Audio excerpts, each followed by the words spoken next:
Um bom dia. Que bom que mais uma vez podemos estar juntos, louvar e agradecer a este Deus que é triuno, Pai, Filho e Espírito Santo.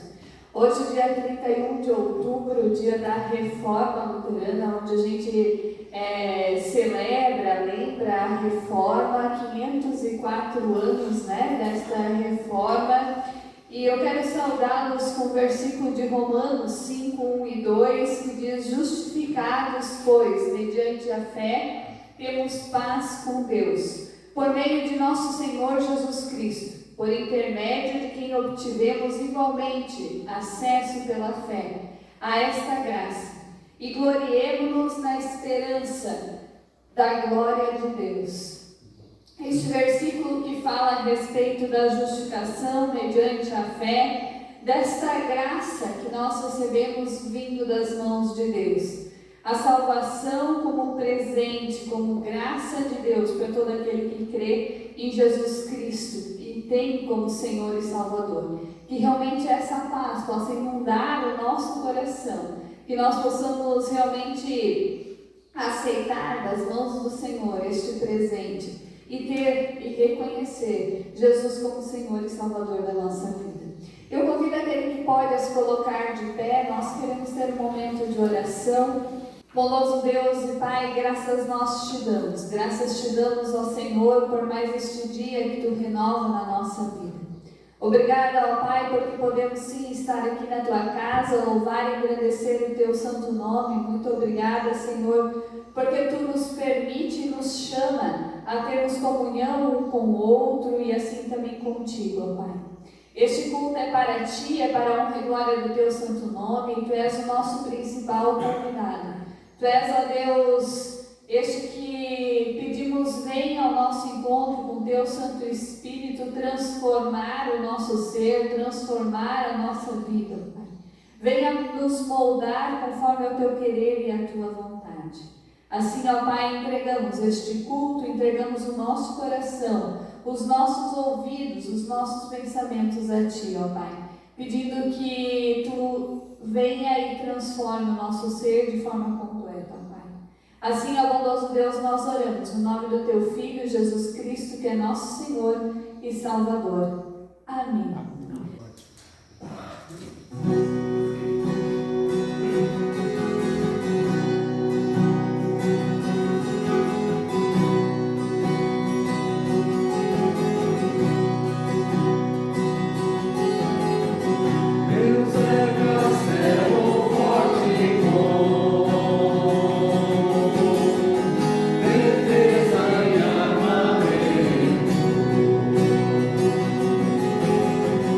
Assistimos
coração e abre os nossos ouvidos para ouvir da palavra do Senhor.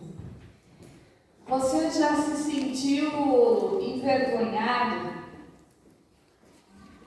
Acredito que todos nós, em algum momento da vida, já nos sentimos envergonhados. Às vezes nos sentimos envergonhados até pelos outros. Não é nem nada conosco, mas é pelos outros. Já aconteceu isso com você também? Algo que o outro faz, o outro deixou de fazer, algo que o outro fala, nos deixa às vezes envergonhado. E nem é com a gente, mas isso também acontece. Muitas vezes nós sentimos vergonha daquilo que nós fazemos, nós sentimos vergonha daquilo que às vezes nós falamos, nós até mesmo sentimos vergonha às vezes de algo que nos acontece acidentalmente, sem nós imaginar que vai acontecer, sem nós querer que isso aconteça, a gente acaba nos sentindo envergonhados. A vergonha, ela faz parte da nossa vida, né? Em algum momento nós nos sentimos envergonhados. Se nós olharmos para a palavra de Deus, nós vamos ver que a vergonha, ela surgiu, ela começou a partir da queda, lá em Adão e Eva. Porque quando Deus criou todas as coisas, Deus criou tudo perfeito, criou tudo que existe, criou o homem, criou a mulher, e ambos andavam nus e eles não tinham vergonha disso. Era natural. E daí, a partir do momento da queda, onde o ser humano quis ser igual a Deus, onde desobedeceu a ordem de Deus, o ser humano olha para o seu corpo e percebe que está nu. E daí ele começa a se esconder, porque ele sente vergonha da sua nudez. Ou seja, a vergonha surgiu a partir da desobediência, a partir da queda de Adão e Eva. E é por isso que a vergonha faz parte também da nossa vida, até os dias de hoje. Do que você tem sentido vergonha? O que tem feito você se envergonhar? Às vezes também os pais dizem para os filhos, né? Olha, filho, tu não me faz passar vergonha. Né? Às vezes querendo que o filho respeite, que o filho, né, obedeça às suas ordens. Filho, tu não me faz passar vergonha. Acredito eu que muitas vezes nós nos envergonhamos por coisas que realmente deveríamos nos envergonhar. Por atitudes erradas, uma palavra maldita, né? Algo que a gente faz que depois a gente olha e diz, que vergonha. Mas também acredito eu que às vezes a gente se envergonha por bobagens, por coisas que são tão superficiais, mas nós acabamos nos preocupando e com isso acabamos nos envergonhando. E a pergunta que eu tenho para nós é: e do Evangelho de Cristo? Você tem vergonha? Você tem vergonha de anunciar o Evangelho de Cristo? Você tem vergonha de falar a respeito do Evangelho de Cristo, do plano de salvação que Deus tem para cada um de nós, seres humanos? Você se sente envergonhado de falar sobre algo que vai contra os princípios do Senhor, contra a nossa fé? Você se sente envergonhado de dizer o motivo pelo qual você talvez não concorda com tais práticas? Do Evangelho, você sente vergonha? O texto que eu convido nós a meditarmos é o texto de Romanos, capítulo 1, versículo 16 e 17. E este texto, de certa forma, foi a base da reforma luterana. Quando Martinho Lutero, no dia 31 de outubro de 1517, quando ele afixou as suas teses, ele havia estudado esse texto. Ele havia lido este texto e esse texto havia dado, de certa forma, um novo horizonte para a sua vida. Onde ele passa a perceber que a salvação não pode ser comprada. Onde o perdão dos pecados não é comprado. Onde a salvação é presente, é graça de Deus para todo aquele que crê. E daí então, através desse texto, nós queremos também hoje olhar o que Deus tem a falar conosco. O que Deus tem a nos ensinar através desses 2 versículos. E Romanos 1, 16 e 17 diz assim: pois não me envergonho do Evangelho, porque é o poder de Deus para a salvação de todo aquele que crê.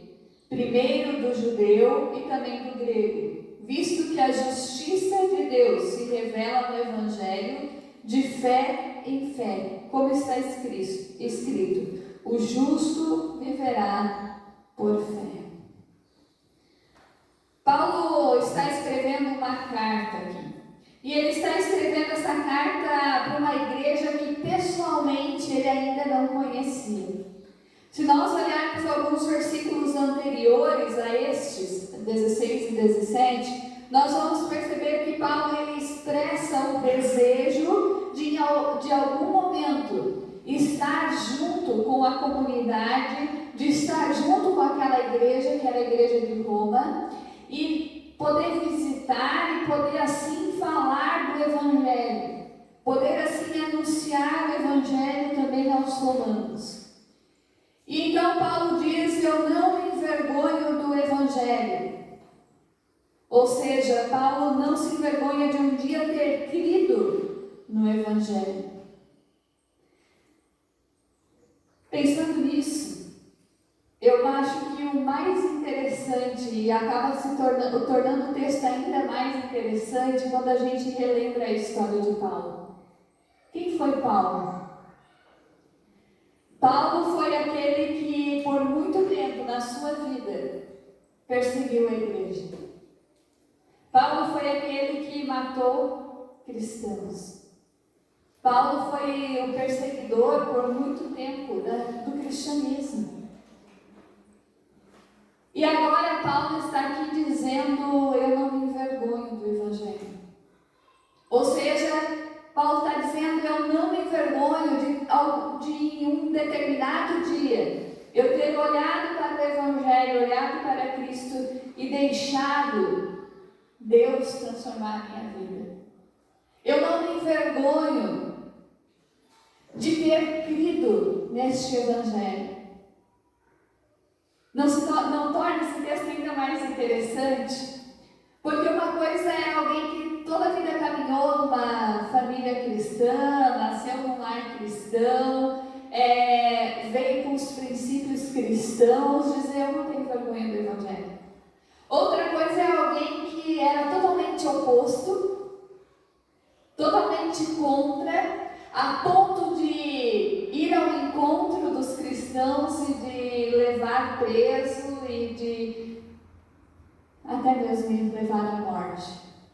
Dizer: eu não me envergonho de um dia ter crido no Evangelho. Eu não me envergonho de um dia ter acreditado neste Deus que o Evangelho revela. E Paulo então aqui está falando isso para essa igreja de Roma. Essa igreja de Roma que tinha um poder enorme,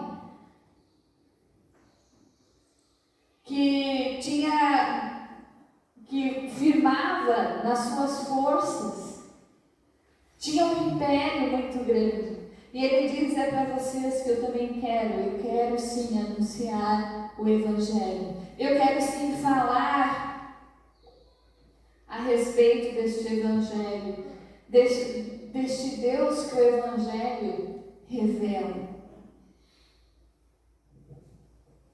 Essa firmeza de Paulo, essa firmeza que ele demonstrava, não era apenas uma questão de opinião própria, e sim o conhecimento e a convicção daquilo que o Evangelho representava.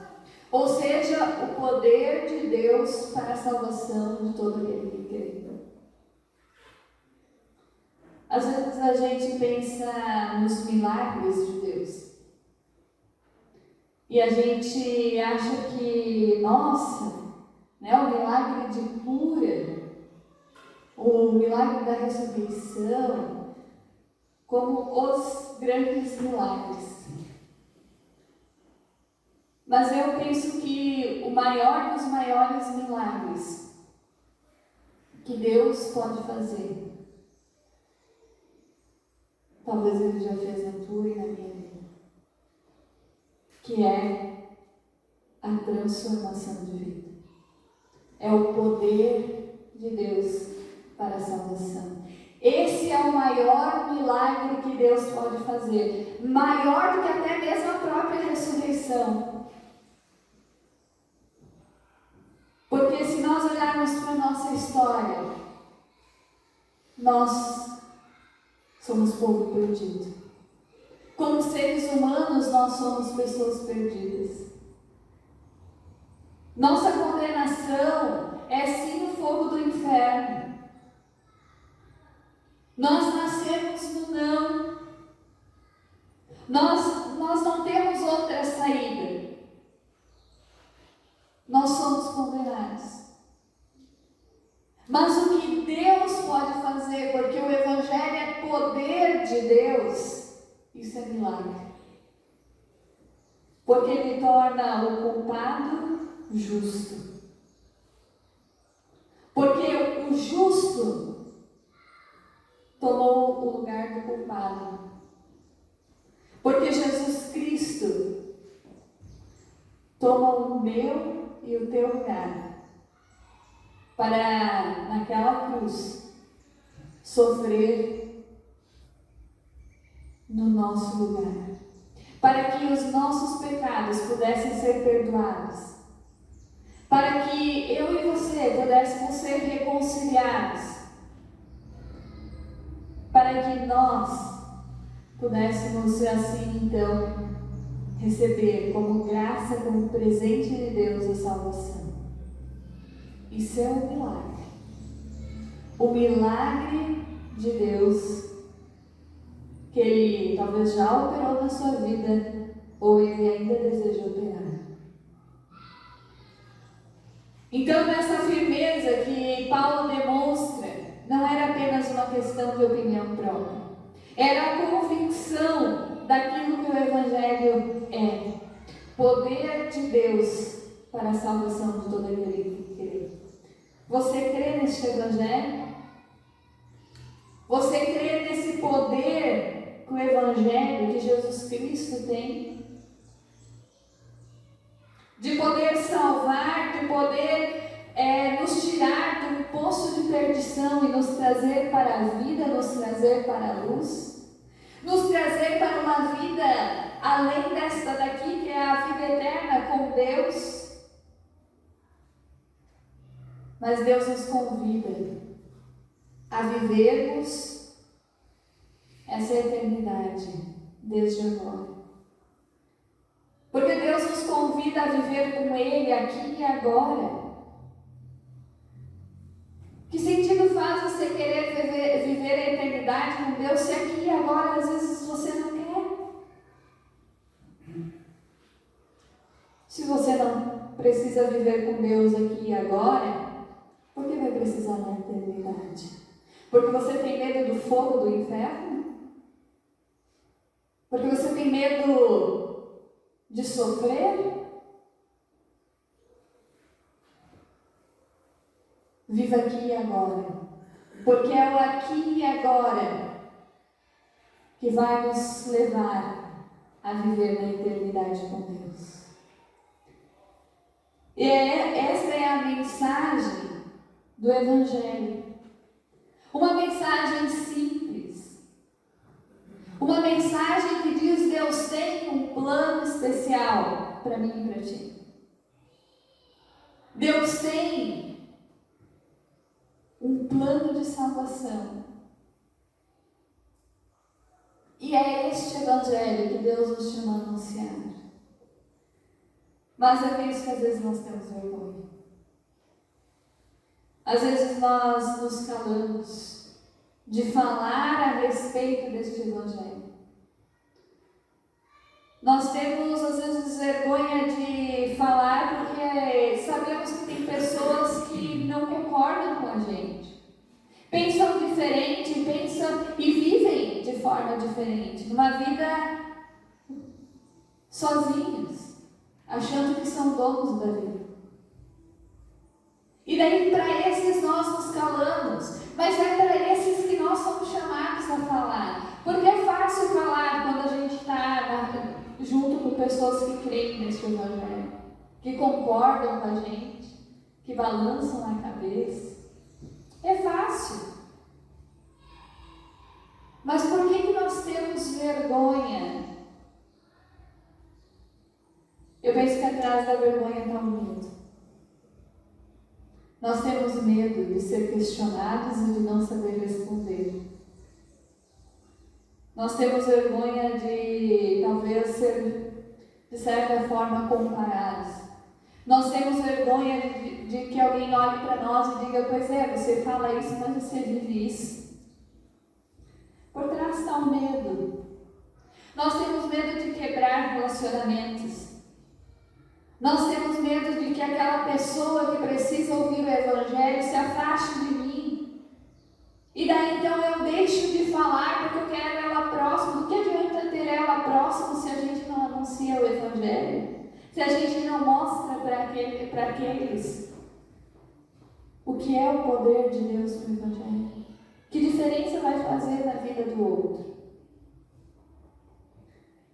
Eu e você, nós somos chamados a não termos vergonha do Evangelho e a vivermos este Evangelho. Paulo estava dizendo lá para Roma, maior dos impérios, eu não me envergonho de anunciar o Evangelho. Eu não me envergonho de ter crido nesse Evangelho, porque foi este Evangelho que transformou a minha vida.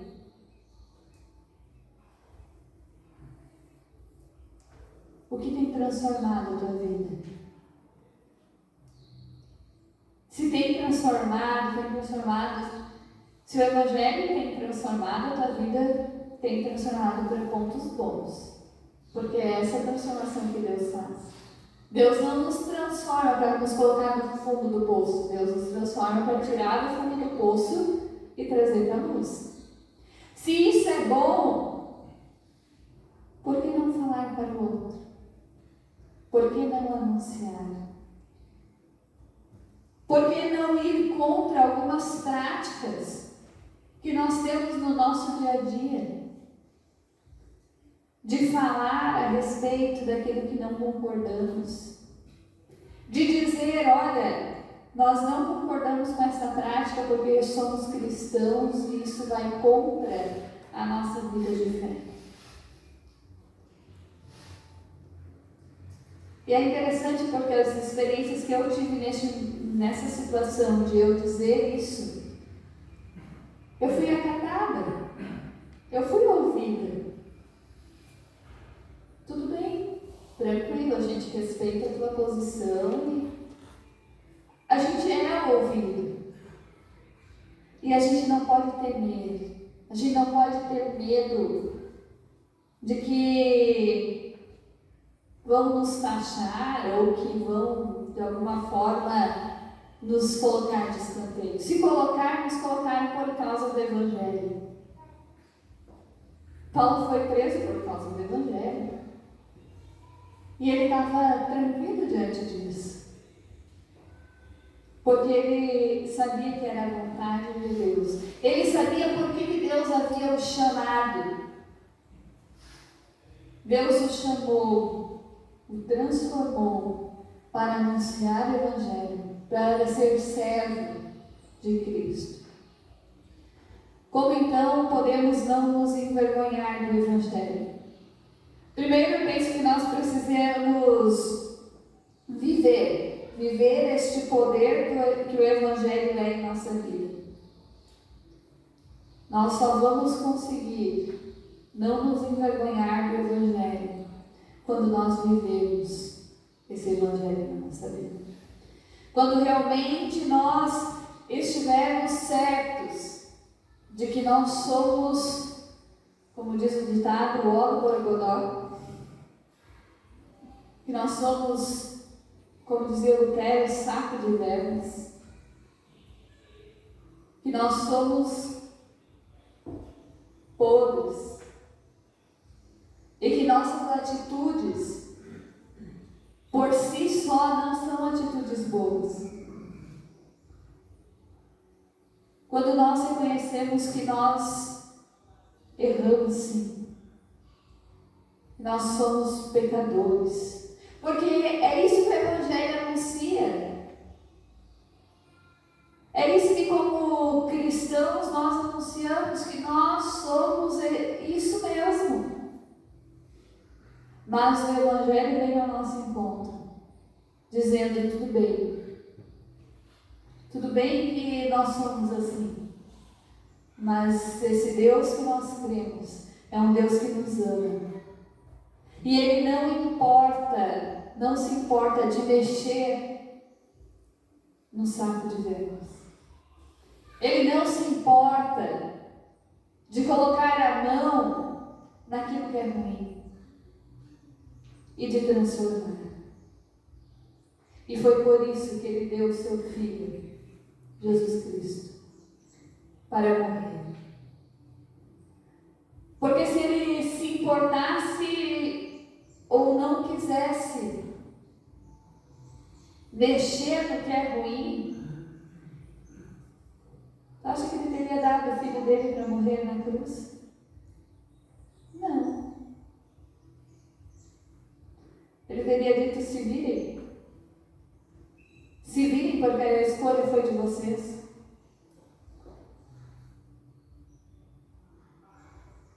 Mas Ele nos ama. E mesmo nós errando, nós falhando, se nós vivemos o Evangelho e termos a certeza de que Jesus Cristo nos ama, está disposto a nos perdoar, nós podemos encontrar esta paz que só Deus pode dar. A paz que nós falamos no início da salvação, que só vem de Deus. Então, primeiramente, nós precisamos viver este poder. Segundo, nos dispondo a servir e pregar o Evangelho. Uma das características de Paulo era a obediência e a disposição. Paulo sabia que Deus o havia chamado. Paulo sabia que Deus o havia transformado. E para Paulo o que lhe cabia era ser obediente, pois para ele isso era um ato de fé. Quando Adão e Eva perceberam que estavam nus, eles só perceberam que estavam nus e se envergonharam porque eles haviam desobedecido a Deus. A desobediência nos faz ter vergonha. A desobediência nos faz sentir vergonha do Evangelho. Mas a obediência é um ato de fé. A obediência é um ato de fé. Terceiro, nós precisamos conhecer o conteúdo da mensagem. Buscar por intimidade com a palavra de Deus. Se você tem medo de ser questionado, de não saber responder, esse não deveria ser o motivo de se calar.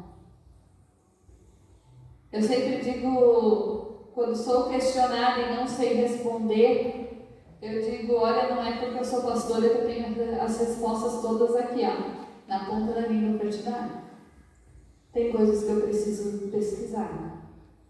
Tem coisas que eu preciso correr atrás das respostas. E nem tudo eu tenho a resposta também. Então, se você for questionado por algo que você não sabe, não tenha vergonha de dizer: olha, meu irmão, Eu, no momento, não sei responder para ti, mas pode deixar que eu vou procurar a resposta e assim que eu tiver a resposta eu vou te dar. Né? Se encontrar a resposta eu vou conversar contigo a respeito. Seja sincero, mas não deixe de conhecer o conteúdo do Evangelho, porque este é simples. O principal é o mais simples e mais fácil de ser compreendido. Cristo morreu na cruz para mim e para te salvar. Esse é o Evangelho simples. E esse Deus que a gente crê não ficou na cruz, mas ressuscitou. E isso nos dá a esperança da ressurreição, isso nos dá o presente da salvação para todo mundo crê. Evangelho puro e simples. Esse transforma a vida. O que vai além disso, se você não sabe, diz, pode deixar que eu vou pesquisar, eu vou ver a resposta para ti. Então, o medo de anunciar o Evangelho, o medo que está por detrás da vergonha de anunciar o Evangelho, não deveria ser a nossa desculpa como cristãos. Nós somos chamados, assim como Paulo, a anunciarmos o Evangelho. Nós somos chamados a não nos envergonhar do Evangelho. Nós somos chamados a falar a respeito daquilo que nós somos ou que vai contra a nossa fé. Que eu e você tenhamos a coragem de Paulo, de não se envergonhar do Evangelho e a disposição de anunciar este Evangelho, seja com as nossas atitudes, seja com as nossas palavras, mas de mostrar que esse Evangelho transformou a nossa vida. Que Jesus Cristo é Senhor e Salvador. E que este presente da salvação nós não conseguimos por vontade própria, nós não conseguimos comprando, nós não conseguimos sendo bonzinhos, mas nós somente conseguimos através daquilo que Deus fez por nós. Que Deus assim nos abençoe e nos conceda sabedoria para não nos envergonharmos do Evangelho, mas anunciarmos este Evangelho. Amém.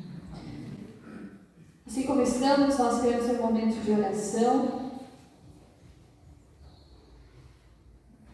Pai de amor, Tu conheces o nosso coração e Tu sabes o motivo pelo qual nós muitas vezes nos envergonhamos.